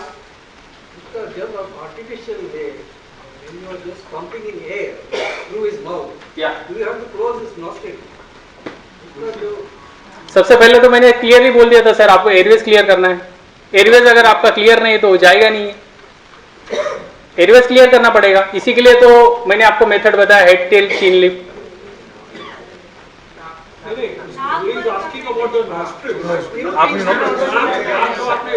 में सांस फैलाते हैं, नोज बंद। हाँ, क्योंकि अगर मैं नाक अगर बंद नहीं करूंगा तो सांस नाक से बाहर आएगी, वो कॉम्प्रेशन होगा ही नहीं।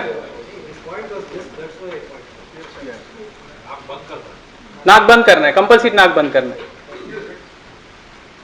Sir. Sometimes because of brain stroke also, person can get unconscious. In that case also this thing is. Sir वो तो सिम्टम्स वो जो सारी चीजें हॉस्पिटल करने तक आपको समझेगी नहीं, बराबर है। तो इमीडिएटली आपने एम्बुलेंस को कॉल करके ताबड़तोड़ उसको हॉस्पिटलाइज करना है। और कैसे है कि जनरली मेडिकल से कनेक्टेड क्वेश्चन का आंसर मैं दे भी नहीं सकता, आई एम नॉट डॉक्टर यार। सर ये 30 कंप्रेशन दिया, हाँ जी, उसके बाद फिर वापस 2 ब्रेथ देना, या फिर वापस 30 compression. So is there a time interval in which you can't take? Timing का भी ड्यूरेशन है जनरली, ये काफी लोग काफी टाइम देते हैं यार, क्या मालूम है, कम से कम अभी मैं सुनते मेरे इसमें कम से कम 3 या 4 अपडेटेशन हो गए। सबसे पहले बोलते थे, पहले क्या बोला जाता था कि 15 कॉम्प्रेशन दो, आफ्टर 2 ब्रीथ दे दो, फिर वापस अपडेटेशन आया 30 कॉम्प्रेशन दे दो, 2 ब्रीथ दे दो। अब नया अपडेटेशन क्या है, जैसे मैंने बताया अमेरिकन हार्ट इंस्टीट्यूट का, पहले क्या ओनली क्या कॉम्प्रेशन देने के लिए चालू करो, ओनली कॉम्प्रेशन फर्स्ट, बाकी और कुछ मत करो। तो ये अपडेटेशन होते रहते, नेचुरली जो उनके ऑब्जर्वेशन होते हैं उस हिसाब से वो अपडेटेशन करते और फिर वो बाकी लोगों में वो हम लोग अपडेटेशन पहुंचाने की कोशिश करते हैं। नेचुरली अभी इसके बाद में भी कुछ अपडेटेशन होगा, नॉट नेसेसरी सर। एक्चुअली हमारा जो 3 कॉम्बिनेशन की मैं बात कर रहा हूँ, हार्ट, लंग्स एंड ब्रेन, बस ब्रेन तक हमारा ब्लड सर्कुलेशन पहुंचना चाहिए, ये सबसे बड़ा एम है। सर ऐसा भी सुना है कि क्रैक हो जाता है। हाँ जी, रिब केज हो सकता है यार, मेरे ख्याल से रिपेयरेबल है, हार्ट रिपेयरेबल नहीं है।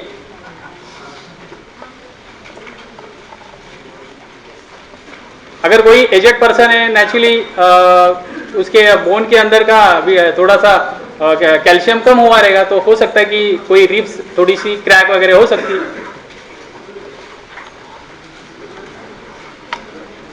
और कुछ सीपीआर अनकॉन्शियस पेशेंट को ही देना है। नहीं, ऐसा नहीं है। अगर उसका हार्ट बंद है, वो अगर सिम्टम्स आपको जैसे मैं यहाँ पे बताया कि उसका अगर सर्कुलेशन अगर ये है एब्सेंट है, तो आपको वहां पे देना है। और अगर प्रेजेंट रहेगा तो सर प्रेजेंट रहेगा तो नहीं देना।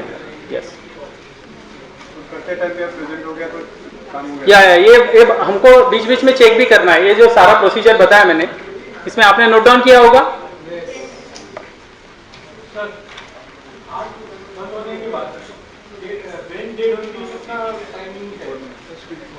सर एक्चुअली ऐसा टाइमिंग का कोई नहीं है, बट जनरली अगर आप हम लोग अगर देखेंगे तो 5 to 10 मिनट्स, आप जितना फास्ट रिस्पॉन्डिंग करोगे उतना रिकवरी जल्दी होगा।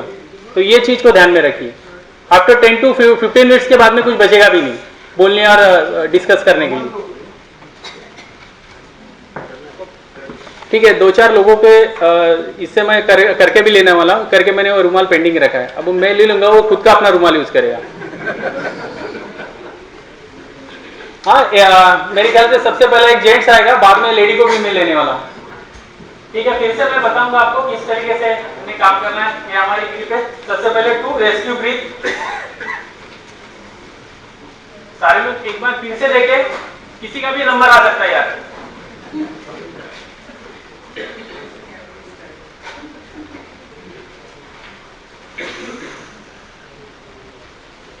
अभी एक रेस्क्यू ब्रीथ के बारे में थोड़ा ज्ञान देना है, क्योंकि हम लोग साल में क्या करते हैं, तो पहला दिया दूसरा दिया, ऐसा भी नहीं करना है।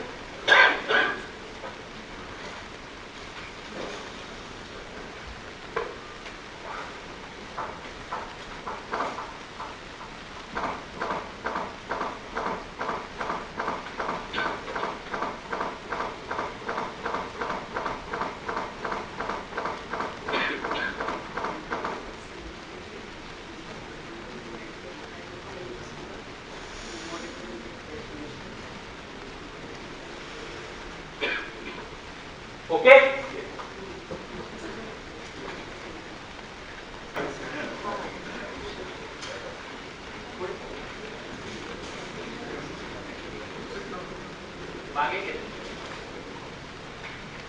सर वन कंडीशन, वो एक्सपांड नहीं होगा तब तक आप यहां से जाने वाले नहीं हैं।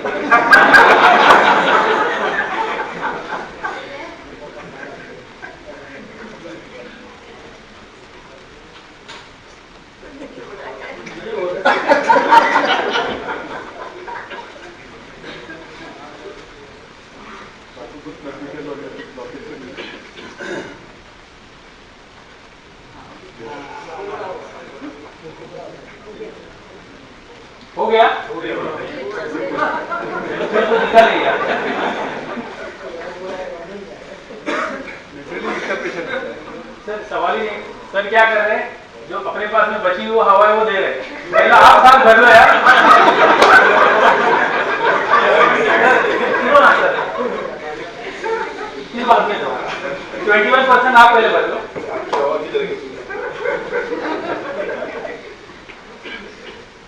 मुंह खोल के अपने आप ही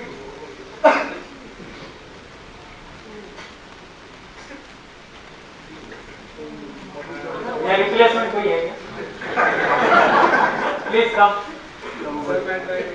मैनिक्यूम पे इतना प्रॉब्लम हो रहा है, अगर लाई आदमी होगा, सर बोल रहे थे कि लाई आदमी को दे दो, तो उसकी हालत क्या होगी? Yes come please. बेटा ऐसे कभी नहीं होगा, पहले तो आपने चेक जो एक किया था ना, अपने चाहिए वो करना है आपको। कोई नाक दबा दिए ना, पहले से नाक दबा के नहीं रखनी है।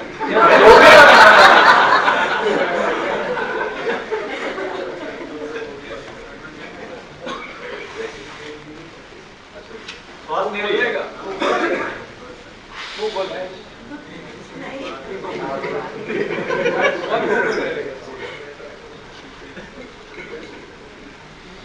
Open the mouth.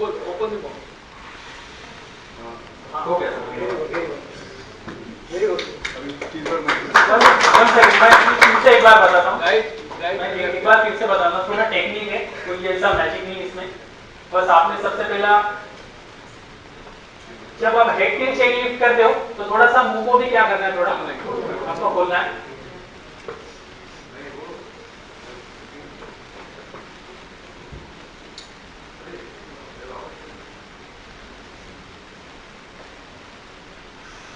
आगे आगे ठीक है, तो इस तरीके से आ सकते हैं। हाँ? पहला यार ब्रेक तो जाने और कोई यस बिल्डर कम।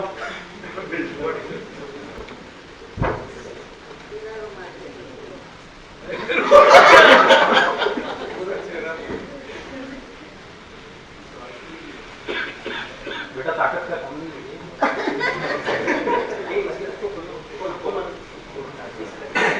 आवाज तो भी जाएगी ना, बोलेगा तो आवाज आएगी।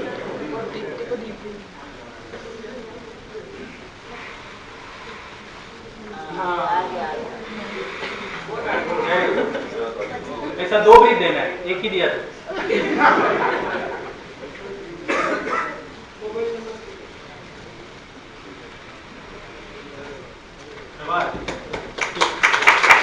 आपका कॉम्बिनेशन है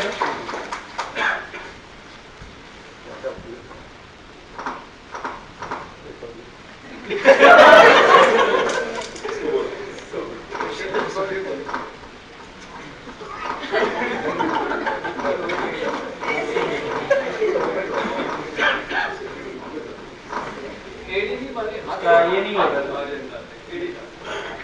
कॉम्प्रेशन नहीं हो, मैंने बताया ना, पंच नहीं होगा, आवाज नहीं आएगी।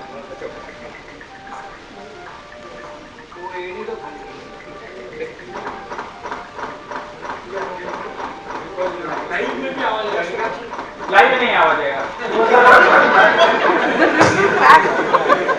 लाइव में आवाज आएगा बट वो हिट टूटने का आएगा। एक्चुअली सीपीआर एक ऐसा सब्जेक्ट है, जनरली एक दिन में ना कवर होने वाला सब्जेक्ट है। मेरे ख्याल से थोड़ा बहुत आपको आइडिया रहेगा, किसी दिन फुर्सत में आके ये सारा सीपीआर के बारे में ब्रीफिंग करेंगे जनरली, और मेंबरशिप के बारे में भी कई सारा ब्रीफिंग है, तो प्लीज़ आगे का जो प्रोग्राम है। Thank you very much. May I request Mr. Sanjay Pandey to please come up on the dais for a minute. Just 1 minute, because we want to start, please. I would request Suchita Dalal to present a bouquet to him.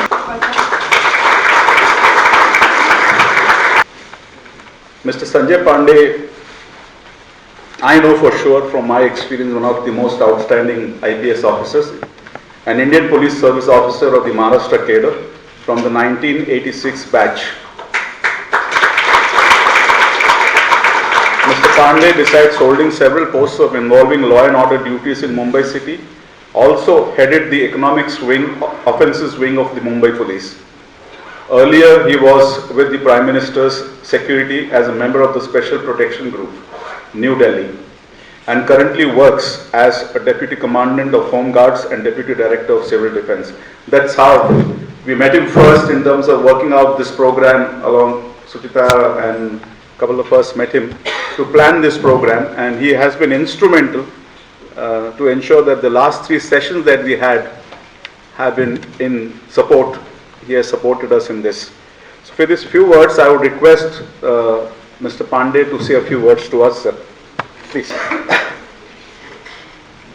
It's a privilege and honor to be here. I know Sucheta for a long time, but I never knew that this foundation has grown to such an extent. I had once probably addressed in a smaller room closer to this place. So this is a great work, and the kind of enthusiasm shown, which I was just seeing, is tremendous. I myself was probably seeing our instructors for the first time. My mistake, I should have probably interacted with them earlier. And I think I must congratulate them, particularly the demonstration which was going on. I think it was very lively. I think you also all must have seen it. The civil defense as an organization, actually main काम civil defense का है लोगों को empower करना, civilians को empower करना. बनाया गया था जब war time था, 1962 में चाइना का war हुआ, 1971 में पाकिस्तान war हुआ. तो सिविल डिफेंस बेसिकली इसलिए बनाया गया कि जो अगर कभी अटैक हो तो उसमें इमरजेंसी सर्विसेज जो हैं उनको चालू रखने के लिए हमें सिविलियंस को एम्पावर करना है. तो हमारा मेन काम आज की तारीख में सिविलियंस को इमरजेंसी ड्यूटीज़ के लिए एम्पावर करना है. तो कहीं फ्लड्स आते हैं, कभी कोई एपिडेमिक हो गया, तो इसके लिए हमारे ट्रेनर्स जो हैं इन लोगों को हम लोगों ने नेशनल डिफेंस कॉलेज है, हमारे नेशनल सिविल डिफेंस का कॉलेज है नागपुर में, वहाँ से ट्रेनिंग देकर इन लोगों को ट्रेन किया गया है टू ट्रेन पीपल. आज हमारी सबसे बड़ी समस्या ये है कि हम लोगों ने ट्रेनिंग तो बहुत से लोगों को दी, लेकिन ये ट्रेनिंग करने के बाद हमको वॉलंटियर्स नहीं मिल रहे हैं जो इस ट्रेनिंग को आगे बढ़ा सकें. हमारा भी 1 जुलाई से रजिस्ट्रेशन का प्रोग्राम था, and we are surprise. Actually आपके मुंबई शहर से मेरे ख्याल से कुछ 17 या 18 लोग ही हमारे पास आए थे. ठीक है, उसमें हमने थोड़ी कंडीशंस लगाई थी कि आपको थोड़ा शारीरिक तौर पर आपको फिट होना पड़ेगा. अब आपने देखा कि आपसे कुछ लोगों से फूकता ही नहीं आ रहा था, तो आप लोगों को जो अगर आप खुद ही फूक नहीं सकते तो फिर वो डिफेंस के वॉलंटियर कैसे होंगे. तो डिफेंस वॉलंटियर में हमने कहा भाई 1600 मीटर आपको 7 मिनट में दौड़ना होगा, और गोला फेंक का हमने एक छोटा सा कार्यक्रम उसमें कि 7 कितने मीटर तक रखना है, 16 नहीं 16 से किलोमीटर नहीं और 16 से मीटर, यानी गोला फेंक यानी शॉर्ट पुट. ये हाँ, तो ये हमने 2 प्रोग्राम रखे, लेकिन आपके पूरे मुंबई के लोग कोई आने को ही तैयार नहीं हुए. शायद पानी बरस रहा था इसलिए नहीं हुआ.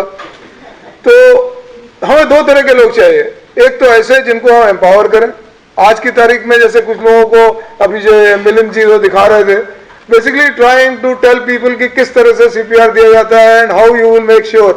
तो ऐसे जनरली इस तरह के प्रोग्राम्स हों तो हम जरूर आएंगे. I think this is a privilege. आज सुचेता जी ने बुलाया, मनी लाइट फाउंडेशन ने हमको बुलाया, इस तरीके से कहीं और भी हो तो हम आने के लिए तैयार हैं. लेकिन इसके साथ ही साथ हमें वॉलंटियर्स की भी जरूरत है जो हमारे मिलिंद और बिडवे साहब, नाटेकर साहब के साथ मिलके इस फोर्स को, इस पूरे जो हमारा इंस्टीट्यूशन है इसको आगे बढ़ाए. तो उसके लिए मेरे ख्याल से फॉर्म्स भी, I was seeing some people carrying the forms, तो हमने फॉर्म्स दिए. ठीक है, उसके लिए जो अगर आपको डिफेंस में हमारे वॉलंटियर्स होना है तो थोड़ा शारीरिक तौर पे आपको फिट जरूर होना पड़ेगा. उसकी तैयारी करके जो लोग हमारे साथ आना चाहें, जुड़ना चाहें, हम उनको सादर आमंत्रित करते हैं. We have very good facilities thanks to government. आपने बॉम्बे हॉस्पिटल देखा होगा, उसके बाजू में हमारा बहुत बड़ा सिविल डिफेंस का ट्रेनिंग इंस्टीट्यूट है. मैं तो मनी लाइफ फाउंडेशन को भी कहूँगा कि आप लोग जो अगर अपना कुछ इस तरह के प्रोग्राम जिसमें कि हमारे सिविल डिफेंस से रिलेटेड कोई इश्यूज है तो आप हमारे यहाँ भी कंडक्ट कर सकते हैं. आप यहाँ पर आने के बजाय government is offering you a place and a similar kind of, इतना साफ सुथरा तो नहीं होगा लेकिन हाँ है, हम लोगों के पास अपना ऑडिटोरियम है, आप लोग आए और वहाँ पर प्रोग्राम्स कंडक्ट करें, हमारे इंस्ट्रक्टर्स आपको मदद करेंगे, we all will be there. लेकिन वॉलंटियर्स हमारे जो संख्या है, हमारी टारगेट संख्या नाटेकर साहब कितनी है बॉम्बे सिटी के लिए? 38,000। और आज की तारीख में जो अगर सच पूछा जाए तो हमारे पास इस तरह के कोई भी वॉलंटियर्स नहीं है। So see there is a huge gap. अब 38,000 का जो अगर हम 5% भी भर सके तो that will be a great achievement. And I request money life foundation as well as जितने भी लोग यहाँ हैं कि आप इस चीज़ को अपने आजू बाजू अपने मोहल्ले में लोगों को बताएं कि भाई इस तरह की एक संस्था है जो अभी हम लोग we are not charging any fees here and we would like to empower you, train you and help you in combating any such emergency, any such situation where state would require your services। ये एक बात है। और बहुत दूसरा चीज़ जो हम कर रहे हैं वो भी आपको बताना चाहेंगे। alongside this जो आपको मैटर कर रही है रोज के, आज आपने today I think there was in a newspaper that Pallavi Purkayas' parents met the CM. Pallavi Purkayas was a girl who was murdered in Bhakti Park by the guard. Okay. In civil, along with civil defense, one of the major responsibilities that our organization has to train security guards. We provide licenses to people, to institutions to train security guards. Security guards को training का license हम देते हैं। उस training में वो बाकायदा training देते हैं कि नहीं देते हैं ये भी हमारी जवाबदारी है। लेकिन हमारे पास कोई भी हाउसिंग सोसाइटी का कभी भी कोई ऐसी कंप्लेंट नहीं आई और कोई आया भी नहीं, शायद पता भी नहीं होगा। तो मैं यहाँ इस जरिए से, इस माध्यम से आपको बताना चाहता हूँ कि हम लोग जो भी आपकी सोसाइटी है, आपके यहाँ कोई सिक्योरिटी गार्ड है तो आप उस सिक्योरिटी गार्ड को हमारे यहाँ भेज सकते हैं। हम आपको बताएंगे whether the security guard properly trend है कि नहीं, और फिर आपके ऊपर है, आप उसको रखना चाहें जरूर रखें, जो अगर नहीं ट्रेंड है फिर भी रखना चाहते हैं, हम नहीं कह रहे हैं कि आप मत रखिए, लेकिन at least we will take care of this agency जिसने उनको भेजा है। तो ये मेरी आपसे गुजारिश है, एक तो आप वॉलंटियर्स होकर हमारे साथ जुड़ना चाहें, फॉर्म आपको जरूर मिला है, भर के हमारे पास आए, आपके हमारा प्रोग्राम है, उस प्रोग्राम के हिसाब से आपको एनरोल किया जाएगा।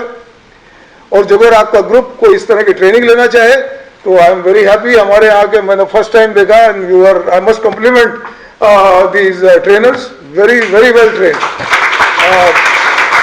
और